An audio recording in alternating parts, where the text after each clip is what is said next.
नमस्कार जय जगन्नाथ मु आपणकर सनी स्वागत करुच्ची आपणकर अति प्रिय कार्यक्रम जीवन जिज्ञासार आउ एक भावपूर्ण अध्याय को आउ किछि दिन भितर आगु को आसिया को जाउची चंद्रग्रहण। तबे चंद्रग्रहण केबे पडुची चंद्रग्रहणटी एथरक आमे पालिबा कि नुहे से संपर्क में जिज्ञासाटी जागृत होईची। तेणु यार अति सुंदर समाधान रखापी आम सहित जोड़ी होती ज्योतिर्विद एवं वास्तुविद पंडित चित्तरंजन महापात्र। नमस्कार जय जगन्नाथ। नमस्कार जय जगन्नाथ।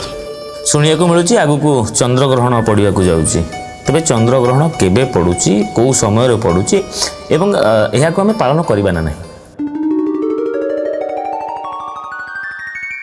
चलित वर्ष जोटा कहे बर्तमान आसब 7 सेप्टेम्बर 2025 तारीख रविवार दिन चंद्रग्रहण पड़ुची। राहुग्रस्त पूर्ण ग्रास चंद्रग्रहण बोली एटा कहुआ आज्ञा एवं आम जो ओडिया पांजिका अनुसार देखा एटा भाद्र मास शुक्ल पक्ष पूर्णिमा तिथि ही चंद्रग्रहण पड़ुची। से दिन खुदुरुकुणी शेष पाली जो खुदुरुकुणी माँ मंगला ओषा जो आमर झील मैंने करुँचा शेष पाली अटे एवं एत सहित भागवत जन्म भगवत आम जोटा कहे जन्म उत्सव दिन पालन करा जाउची। किंतु ये सबू द्वंद्व भितर सारा ओडिशावासी विशेषकर मनरे द्वंद्व सृष्टि करुतुब जे ए वर्षर जो चंद्रग्रहण 7 सेप्टेम्बर रविवार पड़ुची 7 तारीख सेप्टेम्बर मास 2025 रविवार दिन पड़ुची पूर्णिमा दिन ताहा आमे पालन करिबा कि नहीं। निश्चित भाव ओडिशावासी एटा विशेष करी संपूर्ण भाव दृश्यमान हम ओडिशार एटा संपूर्ण भाव दृश्यमान हम जार प्रभाव रे कि आमे समस्ते पालन करिबा निहाती आवश्यक अटे एवं चंद्रग्रहण को मानिबा मध्य भी तार जहाँ भी विधि विधान रही से सब मानिबा निहाती आवश्यक अटे। यदि देखिबा आमे 9:57 रात्र समय रे ग्रहण स्पर्श करिवो बा पूर्णमात्रा ग्रहण लागिबो। ग्रहण कौन ना राहु महाग्रह चंद्र को ग्रास करिवो अर्थात ग्रस्त समय आगे ग्रास करिवो। आमे ताको जते राहु चंद्र को ग्रास करे ग्रहण हुए तो रवि केतु को ग्रास करे पराग हुए यहाँ राहुग्रस्त चंद्रग्रहण।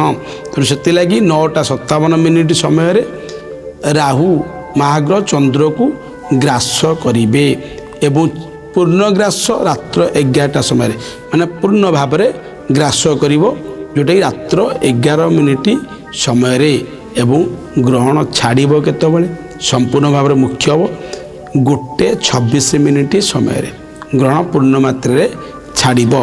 शास्त्र कहूची ग्रहण स्पर्श करिबार 9 घंटा पूर्वर पाकत्याग और देवनीति निषेध अर्थात आम देखिए जदि से 9:56 कैलकुलेशन कले 9 घंटा पूर्व हूँ 12:57 अर्थात दिन 12:57 मध्य समस्त सकाळ दिन 12:57 जो आम अपराह दिन 12:57 पूर्वर समस्त देवनीति एवं तत्सहित अर्ण भोजनादि ग्रहण कार्य करदबा अर्थात 12:57 पूर्वर समस्ते देवतांकर जहाँ भी कार्य रही पूजा पद्धति रही से सबू सारिबा तत्सहित मध्यम भी आमर जो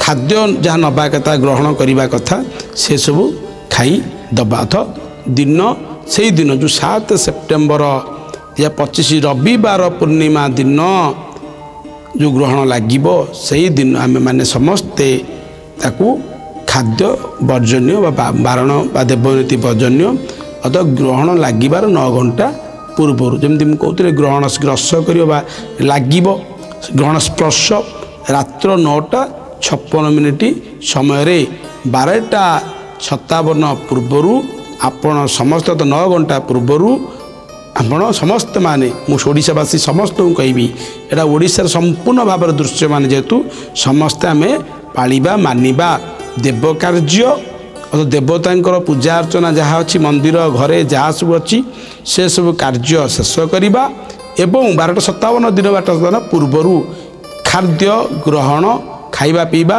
ଏବଂ ଆପଣ ଦେଖିବେ ପାକ ତ୍ୟାଗ ରୋଷେଇବାସ ସବୁ କରି ଖାଇସାରି ସେହି ସମୟ ଶେଷ କରିବା 1257 ପରେ ଆଉ କୌଣସି ଖାଦ୍ୟ ଗ୍ରହଣ କରିବାନି ଦେବ କାର୍ଯ୍ୟ ହେବ ନାହିଁ ସେଦିନ। ତେଣୁ ପୂର୍ଣ୍ଣମାତ୍ରାରେ ମୋର ଆମ ଓଡ଼ିଶାବାସୀର ଯେଉଁ ଦର୍ଶକମାନେ ଥିବେ ଏଇଟା ଗ୍ରହଣ କରିନେବେ ଏବଂ ଯେହେତୁ ଗ୍ରହଣ କାଳ ସମୟରେ ଆମ ଗ୍ରହଣ ନୀତି ଯାହା ରହିଛି ମାନିବା ଆମ ପ୍ରତ୍ୟେକ ସନାତନ ଧର୍ମର ବ୍ୟକ୍ତିବିଶେଷମାନଙ୍କର ବଡ଼ କର୍ତ୍ତବ୍ୟ ଅଟେ ଏବଂ ଧର୍ମର କଥା ଏଠି ଉଠେ। ଆସୁଥିବା ଚନ୍ଦ୍ରଗ୍ରହଣର ସମୟ କହିଥିବାରୁ ବହୁତ ବହୁତ ଧନ୍ୟବାଦ। ଆଶା କରୁଛି ଆପଣମାନେ ମଧ୍ୟ ଏହି ଚନ୍ଦ୍ରଗ୍ରହଣ ସମୟରେ ଯେମିତି କହିଲେ ପାକ ନିଷେଧ ଏବଂ ଦେବନୀତି ନିଷେଧ ସମୟ ପୂର୍ବରୁ ହିଁ ସମସ୍ତ କାର୍ଯ୍ୟକୁ ସମାପନ କରିସାରିଥିବେ। ଜୀବନ ଜିଜ୍ଞାସା କାର୍ଯ୍ୟକ୍ରମରେ ଆଉ କିଛି ଜିଜ୍ଞାସାମୂଳକ ପ୍ରଶ୍ନ ତାର ଅତି ସୁନ୍ଦର ସମାଧାନ ସହିତ ପୁଣି ଥରେ ଫେରି ଆସିବୁ। ଆଜି ପାଇଁ ଏତିକି ରହିଲୁ। ନମସ୍କାର। ନମସ୍କାର।